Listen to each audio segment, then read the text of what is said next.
जय हिंद दोस्तों, आपका एग्ज़ाम मेडिज में स्वागत है। क्लास शुरू करते हैं। ये लास्ट वाला अपना 1 से 25 तक वोकैब हो ही चुका था। आगे पढ़ेंगे। ये आपके लिए आज हैं 20 वोकैबलरी हैं आपके। यहाँ 26 से स्टार्ट हो जाएगा।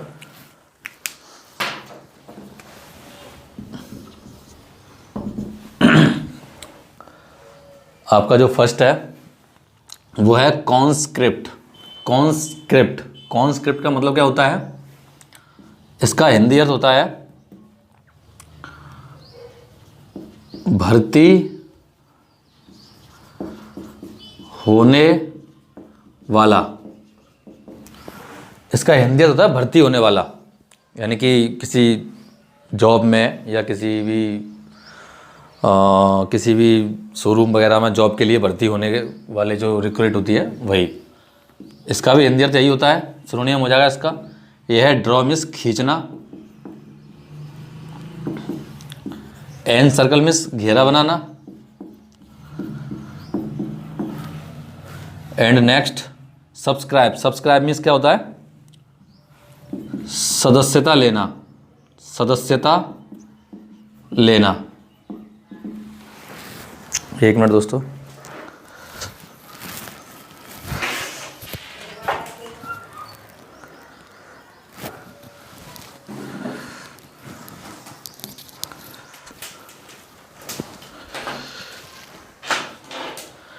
हाँ, ये देखिए, कॉन्स्क्रिप्ट भर्ती होने वाला, रिक्रूट मीन्स भर्ती होने वाला, ड्रॉ मीन्स खींचना, एन सर्कल मीन्स घेरा बनाना और सब्सक्राइब मीन्स सदस्यता लेना। इसका जो शॉर्ट तरीका मैंने बनाया है, इसका जो शॉर्ट फॉर्म बनाया है कॉन्स्क्रिप्ट, ऐसे समझिए। कौन, इसे हम बोलेंगे कौन। स्क्रिप्ट ऐसे समझिए, कौन स्क्रिप्ट लिखेगा। कौन स्क्रिप्ट लिखेगा, जो अच्छा स्क्रिप्ट लिखेगा वो भर्ती हो जाएगा। आपको ऐसे याद रखना है कि जो अच्छा स्क्रिप्ट लिखेगा वो भर्ती हो जाएगा। कॉन्स्क्रिप्ट, आप जैसे इसे एग्जाम में पढ़ते हो तो आपके माइंड में तुरंत से वो रिमाइंड होना चाहिए। कौन स्क्रिप्ट लिखेगा, जो अच्छा स्क्रिप्ट लिखेगा वो भर्ती हो जाएगा। भर्ती होने वाला, ये किस पार्ट्स ऑफ स्पीच से है? ये है नाउन से, ये नाउन हो जाएगा। ये है ड्रॉ मीन्स खींचना, वर्ब, एन सर्कल घेरा बनाना, वर्ब, एंड सब्सक्राइब सदस्यता लेना, वर्ब। Got it? नेक्स्ट देखिए,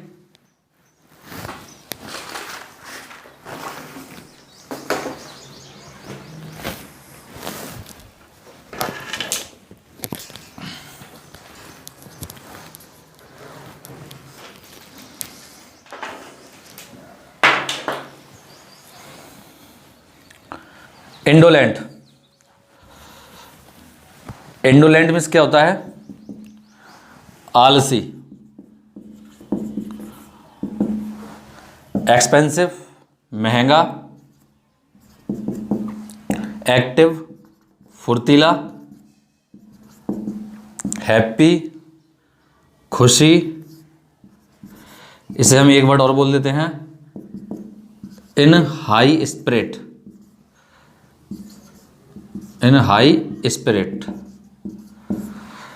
लेजी आलसी। ओके, इंडोलेंट मीन्स क्या हो गया? आलसी। इसका सही आंसर क्या हुआ? लेजी, आलसी। एक्सपेंसिव महंगा, एक्टिव फुर्तीला, हैप्पी खुशी। अब इसे याद करने का, ये तो आपको पहले से पता है, लेजी जो आपने ऑलरेडी पढ़ रखा होगा। आपको याद करना है ये वाला। एक्सपेंसिव आप पढ़ चुके हो, काफ़ी जनरल वर्ड है। एक्टिव फुर्तीला आप जानते हो, हैप्पी आप जानते हो। आपको सिर्फ ये वाला वर्ड याद करना है, आलसी। तो इंडोलेंट मीन्स क्या होता है? आलसी। तो हम इसकी शॉर्ट तरीका बनाएंगे याद करने का। वो क्या बनाएंगे, ऐसे समझिए।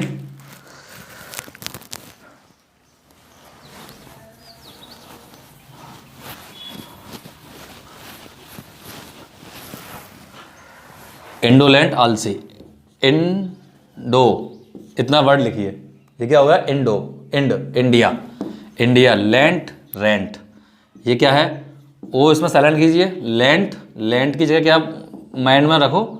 रेंट, इंडो रेंट, यानी कि इंडिया में रेंट, इंडिया में जो रेंट पर रहने वाले हैं उनसे जब भी रेंट मांगते हैं हम तो क्या होते हैं, वो बहुत आलस दिखाते हैं देने में, आनाकानी करते हैं। तो हम इसी तरीके से याद रखेंगे, इंडो लैंड, इंडिया में रेंट।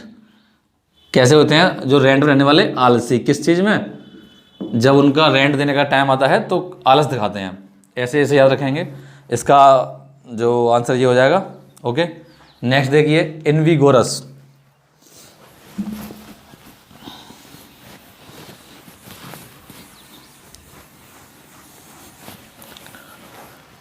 इनविगोरस देखिए, इनविगोरस का जो अर्थ होता है, हिंदी अर्थ, वो होता है रिफ्रेशिंग, यानी कि स्फूर्ति,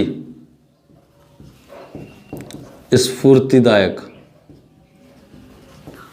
वाइब्रेटिंग, कंपन, रिफ्रेशिंग, ये इसका आंसर हो ही जाएगा इसका। एग्जीग्रेटेड, मैंने तुम्हें लास्ट क्लास में बताया था, एग्जाग्रेटेड भी बोलते हैं, एग्जाजरेटेड भी बोलते हैं इसे। और इसका हिंदी अर्थ बताया था मैंने, एग्जा यानी कि एक्स्ट्रा, या एग्जॉस्ट का रेट गर्मियों में बढ़ जाता है, बढ़ाना। ये क्या हो जाएगा? मैग्नीफाई, बढ़ाना। इन दोनों का हिंदी अर्थ सेम है, एसिलरेट, बढ़ाना। एसिलरेट को याद करने का एक शॉर्ट तरीका, बहुत आसान तरीका होता है कि जब हम बाइक चलाते हैं, बाइक की जब हम स्पीड बढ़ाते हैं तो हम क्या करते हैं? एक्सीलरेटर बढ़ाते हैं उसका। ऐसे उसे याद कीजिए, दोनों का मतलब है, दोनों का हिंदी अर्थ होता है स्पीड को बढ़ाना या फिर किसी चीज़ की गति को बढ़ाना। रिफ्रेशिंग मीन्स स्फूर्तिदायक, ये इसका आंसर हो जाएगा। इनविगोरस, ये क्या होता है? इसका जो मैंने तरीका बनाया है वो बनाया है ऐसे, जो इनविगो है ये इस नाम से मार्केट में प्रोटीन पाउडर मिलता है।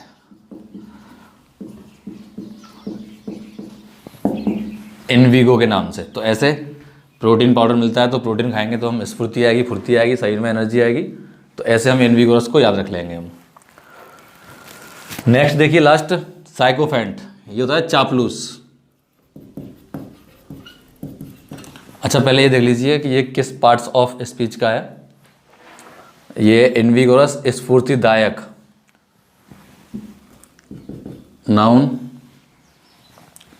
वाइब्रेटिंग, कंपन, ये भी नाउन, रिफ्रेशिंग, स्फूर्तिदायक, नाउन, एग्जाजरेटेड, बढ़ाना, एसिलेटिंग, बढ़ाना, यानी कि वर्ब।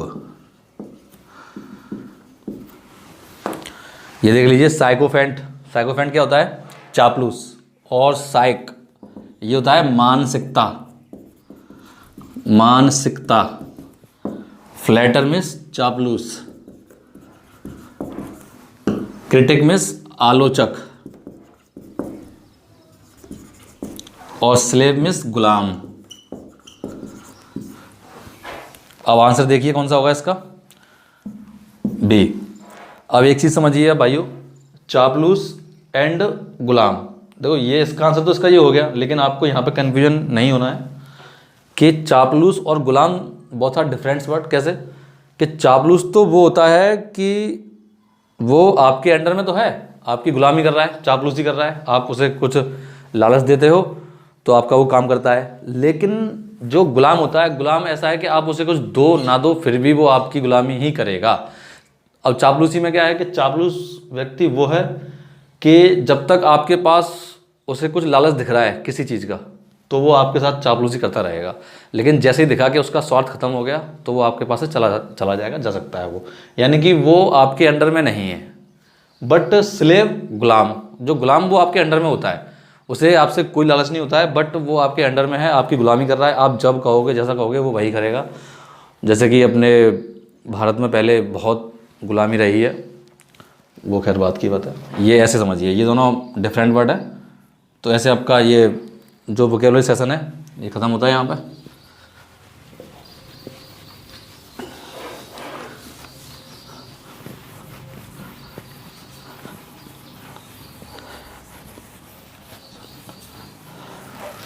इसके बाद हम रूल्स पढ़ेंगे वहीं से जहाँ पे लास्ट छोड़ा था मैंने।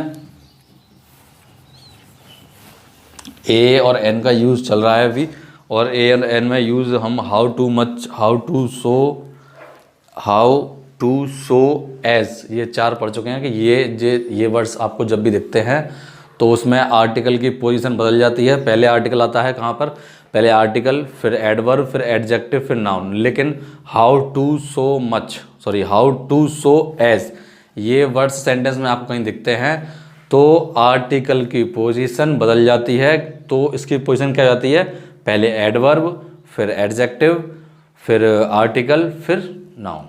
ओके, इससे आगे बढ़ते हैं।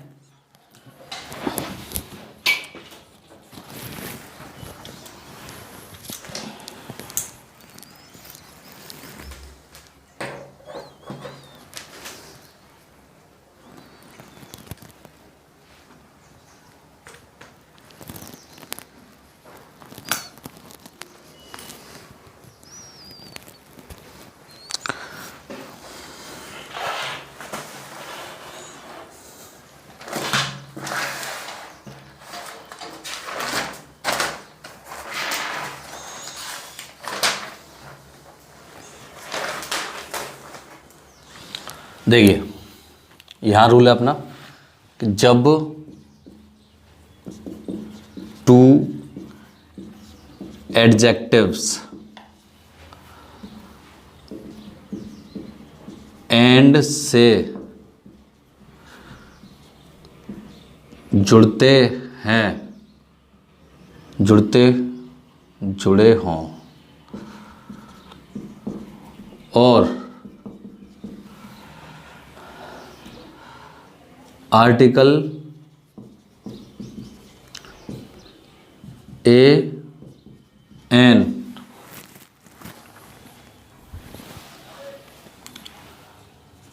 अगर फर्स्ट एडजेक्टिव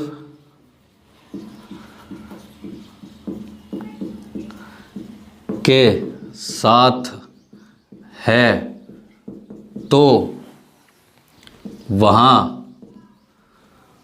दोनों एडजेक्टिव एक ही व्यक्ति या वस्तु के बारे में बताता है। एग्जाम्पल, पहले आप ये रूल समझिए अच्छे से क्या है कि जब भी 2 एडजेक्टिव एंड से जुड़े हों, जैसे कि एग्जाम्पल अ ब्लैक, इसे हटाइए पहले, ब्लैक एंड वाइट, ये एडजेक्टिव हो गया, ये एडजेक्टिव हो गया। ब्लैक एंड वाइट यानी कि ब्लैक काला, वाइट सफ़ेद, ये 2 एडजेक्टिव एंड से जुड़े हों। और मैं रूल में लिखा है कि जब 2 एडजेक्टिव एंड से जुड़े हों और आर्टिकल ए या एन अगर फर्स्ट एडजेक्टिव के साथ है तो, यानी कि यहाँ पर ये हो गया ए ब्लैक एंड वाइट, यहाँ पर लिख देते हैं ए ब्लैक एंड वाइट काउ। अगर फर्स्ट एडजेक्टिव के साथ है तो वहाँ दोनों एडजेक्टिव एक ही व्यक्ति या वस्तु के बारे में बताता है। इट्स मीन्स ये हुआ कि यहाँ पर एक ही गाय है जो कि ब्लैक और वाइट, सफ़ेद और काली है। एक गाय है जिसके 2 कलर हैं, एक तो वो ब्लैक है और एक वाइट भी है। अब एक एग्जांपल यहीं पर ऐड कर लीजिए, ये साफ कर देता हूँ, यहीं पर रख देता हूँ,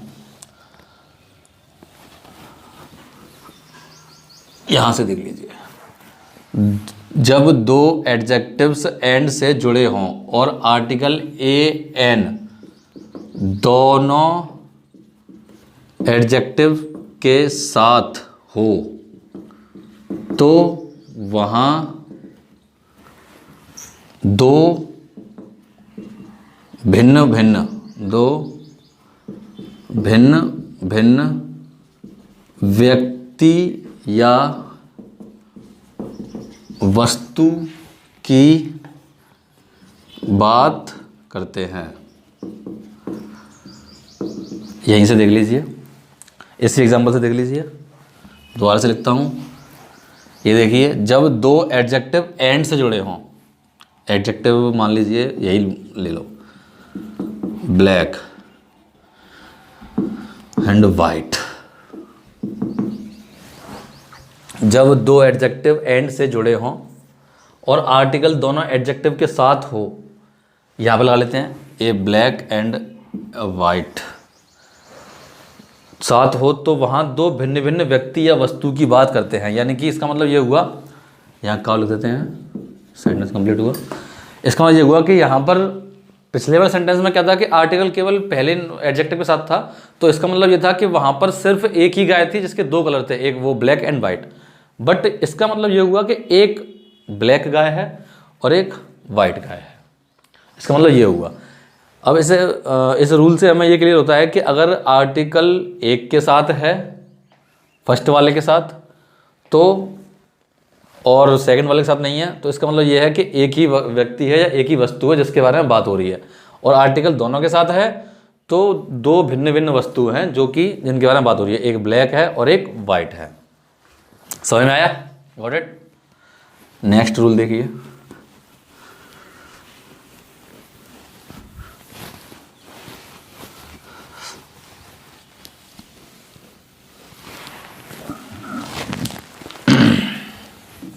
सेम थोड़ा ऐसा ही है।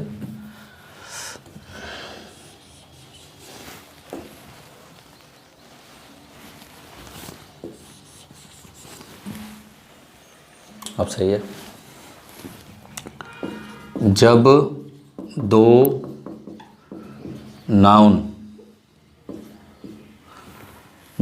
नाउन एंड से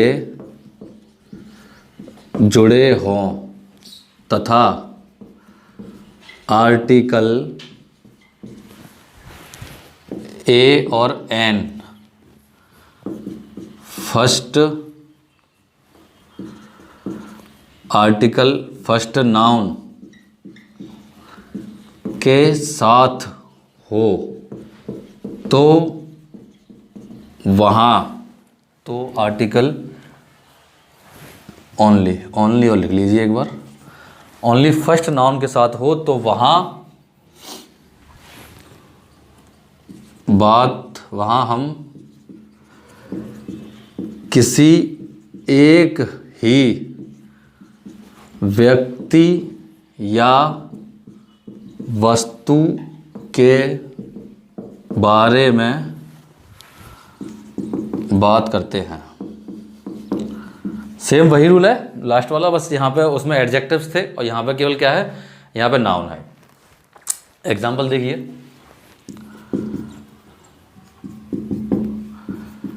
अ cashier and principal.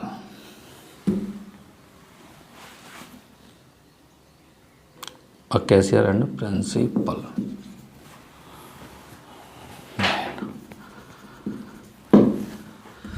A cashier and principal man, यानी कि इसका मतलब ये हुआ कि एक ही व्यक्ति है जो वो कैशियर भी है और कौन है, प्रिंसिपल भी है। और यहीं पर इस रूल को थोड़ा सा और अलग कर लीजिए, मामूली सा। देखो यहाँ पे क्या है कि पहले रूल ठीक से पढ़ो, जब दो नाउन एंड से जुड़े हों, एक नाउन ये हो गया, एक नाउन ये हो गया, एंड से जुड़े हों, एंड से जुड़ गया, article A N only first noun के साथ हो, तो वहाँ हम किसी एक ही व्यक्ति या वस्तु के बारे में बात करते हैं। तो वहाँ पे एक ही व्यक्ति है जो वो कैशियर भी है और प्रिंसिपल भी है। Got it? अगर यहीं पर थोड़ा यहीं पे ऐड कर लेते हैं, जब दो नाउन एंड से जुड़े हों तथा आर्टिकल ए एन दोनों नाउन के साथ हो, तो वहाँ हम विभिन्न व्यक्ति या वस्तु के बारे में बात करते हैं। जैसे कि एग्जांपल हो जाएगा, a cashier and a principal man, यानी कि एक ही व्यक्ति है दो व्यक्ति हैं, एक कैशियर है एंड एक प्रिंसिपल है। Got it? साफ करते हैं। अगर नोट करना हो तो वीडियो पॉज करके देख लेना।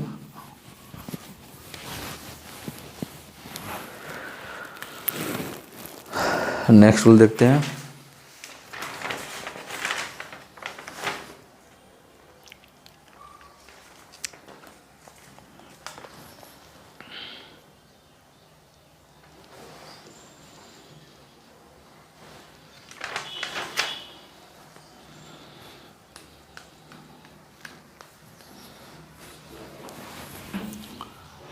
ए एन का यूज, ए और एन थोड़ा बड़ा लिखते हैं, ए एन का यूज काउंटिंग, एक्सप्रेसिंग वर्ड्स या यूनिट्स से पहले होता है।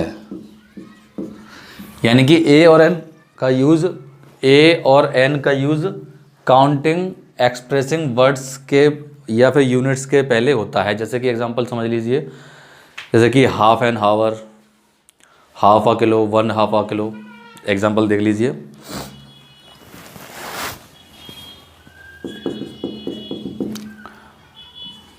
One and half a kilo.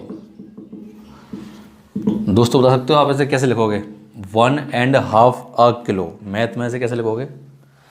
ये देख लीजिए, वन ये कंप्लीट है, वन आ गया, and half a kilo, half a kilo, half a kilo, यानी कि हाफ है किसका? एक किलो का। तो ये हो गया। नेक्स्ट देखिए, half a kilo, half a kilo, ये हाफ है किसका? अ किलो, एक किलो का। अगर कहीं पर आपको दिखता है half kilo, that is wrong. यहाँ पे लिखा है a half kilo, that is wrong. अगर ये लिखा है यहाँ पर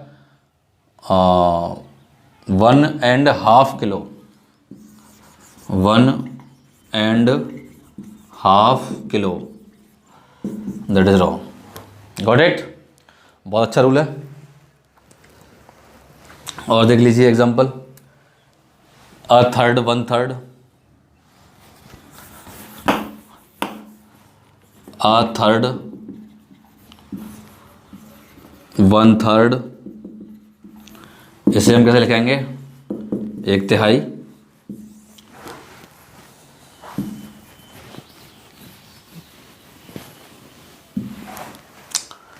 अ quarter, one quarter, a quarter, one quarter, यानी कि वन फोर्थ।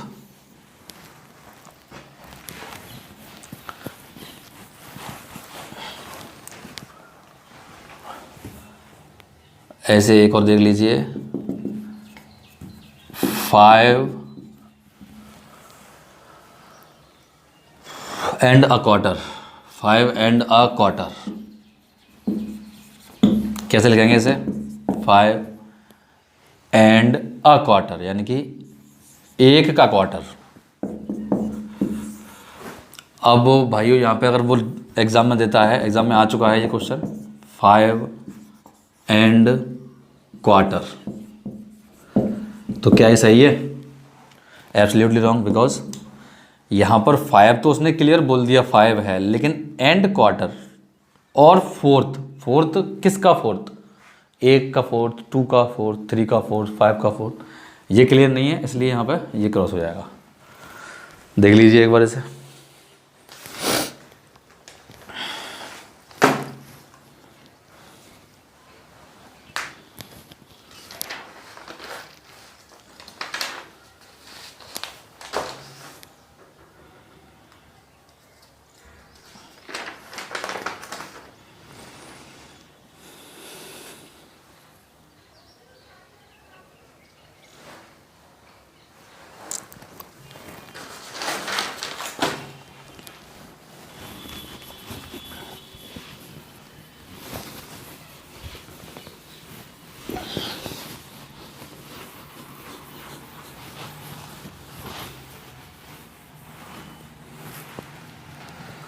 ये देखिए ए एन का यूज़ कुछ अनकाउंटेबल नाउन्स के साथ कैसे होता है, कुछ अनकाउंटेबल नाउन के साथ। दोस्तों अभी तक मैंने आपको बताया था कि जो आर्टिकल का यूज़ होता है उसमें काउंटेबल नाउन बहुत यूज़ किया था मैंने, कि जो आर्टिकल का यूज़ होता है वो काउंटेबल नाउन के साथ ही होगा, अन्यथा नहीं होता है। लेकिन क्या है कि कुछ फ्रेजल वर्ब कहते हैं उन्हें, कि वहाँ पर क्या है कि अनकाउंटेबल नाउन के साथ भी हम इसका यूज़ कर लेते हैं ए और एन का। वो कैसे करते हैं देखिए एग्जाम्पल में, हैव अ बियर, यहाँ पे अगर वो लिखा है हैव बियर, बिकॉज बियर क्या है, ड्रिंक। अब क्या है, ड्रिंक है, लेकिन देखा जाए तो वो अनकाउंटेबल है, हम काउंट कर नहीं सकते उसे, तो आर्टिकल नहीं आना चाहिए। बट ये कुछ लिमिटेड वर्ड हैं जो फ्रेज है जिसे हम ऐसे याद करेंगे, ये गलत हो जाएगा। Have a beer, have a shower, have a shower, नहाना, शावर मीन्स नहाना, यहाँ पे हैव अ शावर, ये गलत हो जाएगा। Have a shave, have a conversation, have a shave, have a conversation, conversation, इस तरीके से। Have a chat, have a quarrel, have a fight, have a chat यानी किसी से बात करना। ऐसे बोल सकते हैं हम कि should I have a chat और नॉट विद यू, ऐसे किसी से बात करते हैं तो हम कैसे उसका यूज़ कैसे कर सकते हैं कि I should have a chat और नॉट, इस तरीके से। ये करेक्ट है, इसमें आर्टिकल आना ही आना है। हैव अ फाइट, झगड़ा।